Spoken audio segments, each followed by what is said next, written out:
High viewers, welcome to VTV. నేను మీ మధు. మరి Hyderabad police head క్వార్టర్స్లో 5 కోట్ల మహిళా సిబ్బందికి క్రచ్ సెంటర్ ప్రారంభించబోతుంది ప్రభుత్వం.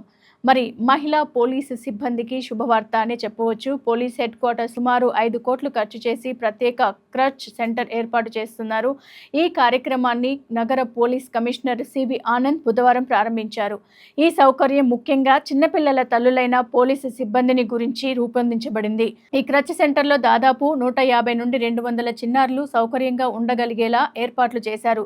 ఆట వస్తువులు, ఆరోగ్య సంరక్షణ, అత్యవసర సేవలు వంటి అన్ని అవసరమైన సదుపాయాలు అందుబాటులో ఉంటాయని కమిషనర్ సివి ఆనంద్ చెప్పారు. మరి ఈ కార్యాచరణ ద్వారా మహిళా ఉద్యోగులు విధులు నిర్వహిస్తున్నప్పుడు పిల్లల గురించి బాధ్యతలు, ఆందోళన లేకుండా పని చేయగల సహాయం జరుగుతుందని ఆయన అన్నారు. చిన్నపిల్లలను ఏ విధంగా చూసుకుంటారు అనే దిశగా అపార అన్సర్కమ్టెన్సెస్ ఇప్పుడు తగ్గుతాయని చెప్పారు. మరి దీనితో పాటు క్రచ్ సెంటర్ నిర్మాణానికి ప్రారంభమైతే 2023 ఏప్రిల్లో పూర్తి స్థాయిలో నిర్మాణానికి ప్రారంభమైతే 2023 ఏప్రిల్లో పూర్తి స్థాయిలో ముగించడానికి అవసరమైన వనరులు, సౌకర్యాలు అన్నీ కలిపి ఏర్పాట్లు చేశారు. కానీ ప్రభుత్వం మరియు పోలీస్ శాఖ ఈ సదుపాయాన్ని మహిళా సిబ్బంది అభివృద్ధికి, వారి పనితీరు మెరుగుదలలకు ఉపయోగపడుతుందని భావిస్తున్నారు.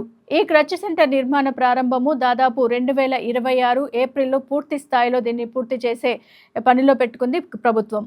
So keep watching on VTV.